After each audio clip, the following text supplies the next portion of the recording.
सुशील मोदी का पार्थिव शरीर दिल्ली से पटना विशेष विमान से लाया गया। उसके बाद उनके पार्थिव शरीर को उनके राजेंद्र नगर स्थित आवास पर लाया गया है। यहां पर उनको पुष्प अर्पित कर श्रद्धांजलि दी जा रही है। बीजेपी के तमाम प्रमुख नेता मौजूद हैं, परिवार के लोग हैं, कार्यकर्ता भी हैं। इसके बाद उनकी अंतिम यात्रा निकाली जाएगी। उनके आवास से उनके पार्थिव शरीर को लेकर आरएसएस दफ्तर ले जाया जाएगा। उसके बाद बीजेपी दफ्तर, फिर वहां से विधानसभा परिषद पार्थिव शरीर ले जाया जाएगा, जहां पर उनको श्रद्धांजलि दी जाएगी। इसके बाद शाम में दीघा घाट पर राजकीय सम्मान के साथ अंतिम संस्कार होगा। सुशील मोदी कैंसर से पीड़ित थे। दिल्ली के एम्स में उनका इलाज चल रहा था। कल रात उनका निधन हो गया।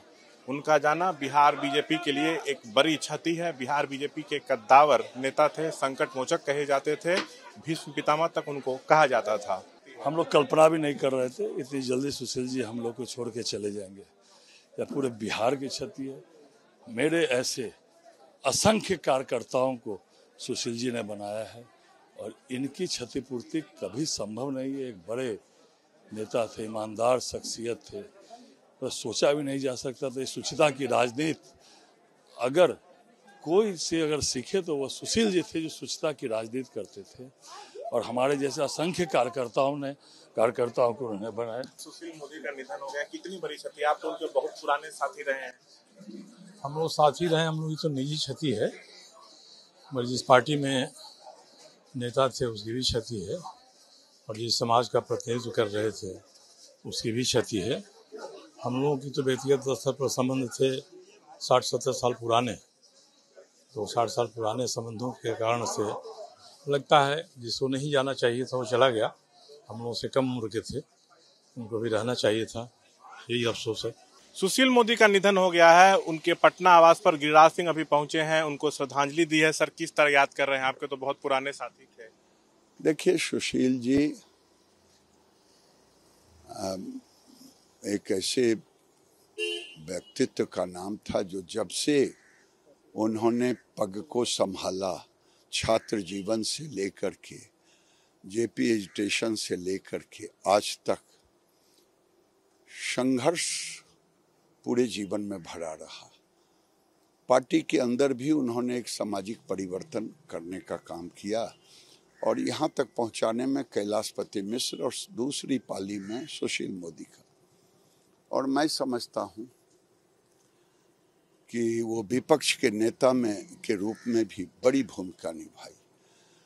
समाज के हर वर्ग के दुख दर्द में पहुँचने का काम किया। वही नहीं, जब उप मुख्यमंत्री के रूप में वो हुए तो नीतीश कुमार सुशील मोदी की जोड़ी ने बिहार को एक नए आयाम देने का काम किया। अभी जब राज्यसभा से वो मुक्त हुए, यूं ही हालचाल फोन पर पूछ रहे थे। उन्होंने कहा, गिरिराज जी, हमने पूछा नहीं, उन्होंने खुद कहा, गिरिराज जी 35 साल तक पार्टी ने मुझे यहाँ तक लाया, मुझे कोई मलाल नहीं है। आप जानते हैं कि जिस परिस्थिति में मैं हूँ, कोई मलाल नहीं। जब कोई पूछता है तो लगता है कि क्या कह रहा। मैंने पार्टी के प्रति ये समर्पण का भाव था। इस चुनाव में भी उनकी कमी खल रही थी। स्वाभाविक है, मुझे तो जरूर खला। कल चुनाव था, मैं सोच रहा था अगर आज सुशील मोदी होते तो मेरे यहाँ भी रोड शो करते। यादें आपकी उनके साथ जो आप साझा करना चाहें? देखिए, कई यादें हैं जो उचित नहीं है साझा करना। गठबंधन में भी कई बातें जो हुई, मैंने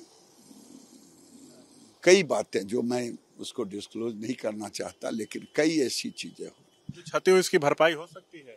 फिलहाल तो दिखता नहीं है, लेकिन प्रकृति का नियम है, हर रिक्तता को कोई न कोई भरता है और पार्टी भर लेगी, समाज भर लेगी। आखिरी सवाल, आपने उनके साथ मिलकर यहाँ पर बीजेपी को खड़ा किया, तो कितनी कमी खलेगी उनकी?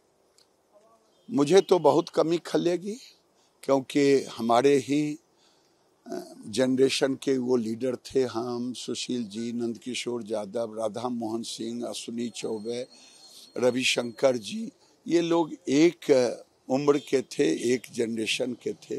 तो स्वाभाविक है हमें ये खलेगा और बहुत खलेगा। जब कभी मेरे डिपार्टमेंट का जब कुछ होता था तो तुरंत गिरिराज कहते थे, गिरिराज जी आपके डिपार्टमेंट का ये बिहार में हुआ है, कुछ दिन हम लोग नीतीश कुमार से अलग थे, तुरंत डेटा साझी करते थे। और वो इतने सरल थे कि कोई अच्छी चीज हो, डेटा बेटा ये कोई ऐसा आर्टिकल तुरंत शेयर करते थे। तो एक बहुत ही समझदार व्यक्ति थे। ये थे गिरिराज सिंह। देखिए, सुशील मोदी बीजेपी के वरिष्ठ नेता थे, उनका निधन हो गया है। कैंसर से पीड़ित थे, दिल्ली के एम्स अस्पताल में इलाज चल रहा था। कल रात जो है उनका निधन हुआ है। आज पटना में राजकीय सम्मान के साथ जो है उनका अंतिम संस्कार किया जाएगा। कैमरा पर्सन पंकज के साथ शशांक कुमार, एबीपी न्यूज, पटना।